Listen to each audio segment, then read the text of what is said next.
पूरी दुनिया पर कोरोना का संकट छाया हुआ है और इस कोरोना के संकट में पूरी दुनिया लॉकडाउन है। लेकिन सोचिए, इसी लॉकडाउन के बीच अगर हमें यह खबर मिल जाए कि पृथ्वी के विनाश की तारीख बहुत नजदीक है, तो फिर आपका चौंकना तय है। 29 अप्रैल आने वाली है और इसी 29 अप्रैल को लेकर नासा ने दावा किया है कि एक ऐसा धूमकेतु है जो पृथ्वी के पास से गुजरेगा और अगर समय में जरा सा भी अंतर हुआ तो यह धूमकेतु पृथ्वी की तबाही ले आएगा।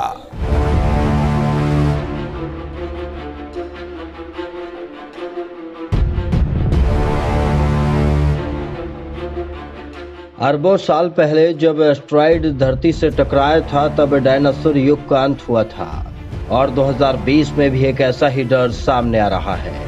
एक ऐसा ही खौफ पूरी दुनिया पर मंडरा रहा है। बड़े बड़े वैज्ञानिकों की नींद उड़ गई है।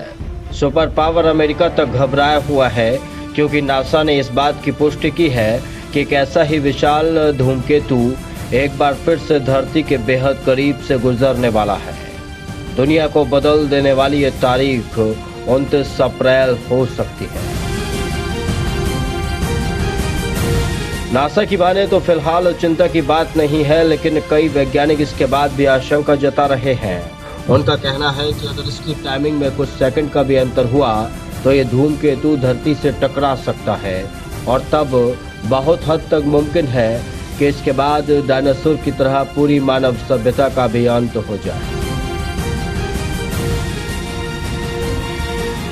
इस एस्टेरॉयड की रफ्तार 19,000 मील प्रति घंटा बताई जा रही है और वैज्ञानिकों ने इस बात का अंदाजा लगाया है कि ये एस्टेरॉयड माउंट एवरेस्ट जितना बड़ा हो सकता है और अगर ये धरती से टकराया तो धरती पर एक बहुत बड़ी तबाही मचा सकता है।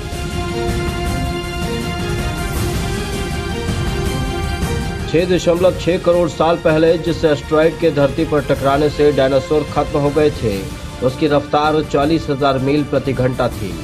उस वक्त एस्टेरॉयड की टक्कर इतनी जबरदस्त थी कि इससे धरती पर जीवन को 3 बार खत्म किया जा सकता था। और अब जब 2020 चल रहा है, 29 अप्रैल का समय नजदीक आ रहा है, तो सब यही सोच रहे हैं कि उस धूमकेतु का क्या होगा। क्या एवरेस्ट के जितना पहाड़ जैसा बड़ा धूमकेतु पृथ्वी से टकराएगा और अगर वो पृथ्वी से टकराएगा तो क्या धरती का वाकई अंत हो जाएगा? इन तमाम सवालों के जवाब जानने के लिए हम सबको 29 अप्रैल का इंतजार करना होगा और जो अंतर वैज्ञानिक बता रहे हैं उस अंतर पर ये अगर धूमकेतु रहता है तो शायद बचा जा सकता है और अगर ये अंतर जरा सा भी कम हुआ तो दुनिया पर बड़ा संकट आ सकता है। स्पेशल डेस्क एन भारत।